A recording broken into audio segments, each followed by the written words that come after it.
ন্যায় বিচাৰি হাহাকাৰ কৰিছে এটি পৰিয়ালে। আৰক্ষীৰ তদন্তক লৈ ৰহস্যৰ গন্ধ ভুক্তভোগী পৰিয়ালটো। তিনিটা চাৰিটা ল'ৰাই যি মোৰ ল'ৰাটোক মাতি নি পেলাই যি এনেকৈ মাজত লৈ আগুৰি পেলাই যি মাৰিলা, সেই বিচাৰখন যি পুলিচে যি নকৰে বা অচি যি নকৰে, কিয় নকৰে বিচাৰখন? তাহাঁতে ফাঁচি মাতি নিয়ে মাৰিছে, তাহাঁতে বেলেগে মাৰা নাই নহয়।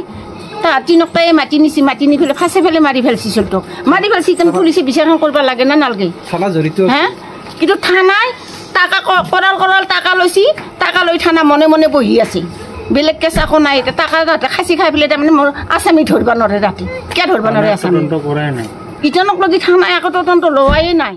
দক্ষিণ কামৰূপৰ চিমিনাৰ জলমদানী গাঁৱৰ এইগৰাকী মজিবুৰ আলী নামৰ যুৱকজন মিৰ্জাৰ বটলিং প্লাণ্টত ড্ৰাইভাৰ হিচাপে কৰ্মৰত আছিল। কিন্তু যোৱা মাৰ্চ মাহৰ 29 তাৰিখে হঠাৎ মজিবুৰে বাবু নামৰ আন এগৰাকী ড্ৰাইভাৰ বন্ধুৰ পৰা 3মহীয়া সন্তান থকা পত্নীলৈ ফোন কৰি গাড়ী চুৰিৰ ঘটনা এটাত তেওঁৰ নাম সাউৰ খাই পৰিছে বুলি অৱগত কৰিছিল। কিন্তু ৰহস্যজনকভাৱে 30 মাৰ্চ তাৰিখে মজিবুৰ আলীৰ মৃতদেহ আৰক্ষীয়ে উদ্ধাৰ কৰিছিল মিৰ্জা ৰেল ষ্টেচনৰ সমীপতে।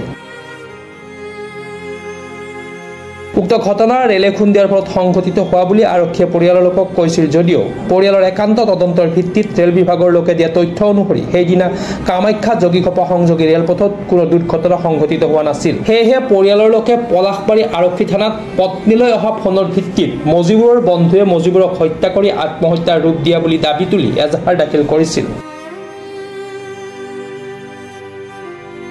কিন্তু ৰহস্যজনকভাৱে আৰক্ষীয়ে বিষয়টোৰ প্ৰতি গুৰুত্ব আৰোপ নকৰাত আৰক্ষী অধীক্ষকৰ কাৰ্যালয়ত মজিবুৰৰ ভাতৃয়ে এজাহাৰ দাখিল কৰিছিল। শামছুল আলী আৰু মজিবুৰে চলোৱা ট্ৰাকখনৰ মালিকৰ ওপৰত সন্দেহ প্ৰকাশ কৰি দাখিল কৰিছিল এজাহাৰ। কিন্তু আজি পৰ্যন্ত উক্ত ঘটনাৰ প্ৰতি আৰক্ষীয়ে কোনো গুৰুত্ব প্ৰদান নকৰাত সমগ্ৰ ঘটনাত ৰহস্যৰ গোন্ধ পাইছে পৰিয়ালটোৱে।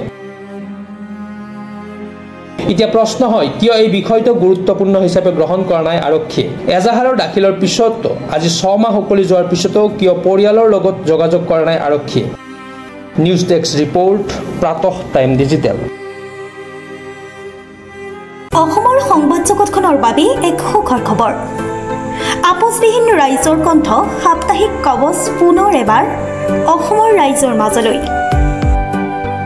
স্বত্বাধিকাৰী প্ৰণীতা কলিতাৰ দ্বাৰা প্ৰকাশিত আৰু আপোচবিহীন একাংশ নপুৰণি অভিজ্ঞতাপুষ্ট সাংবাদিকৰ দ্বাৰা প্ৰচাৰিত তথা eco printing press Guwahati Katabari গড়চুকত মুদ্ৰিত সাপ্তাহিক কবচ এতিয়া অসমৰ বিভিন্ন প্ৰান্তত উপলব্ধ।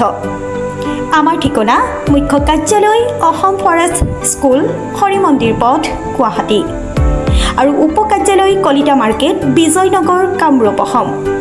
মোবাইল নম্বৰ হৈছে 9435114666 70024728813। আমাৰ ইমেইল আইডি হৈছে kobos2025@gmail.com।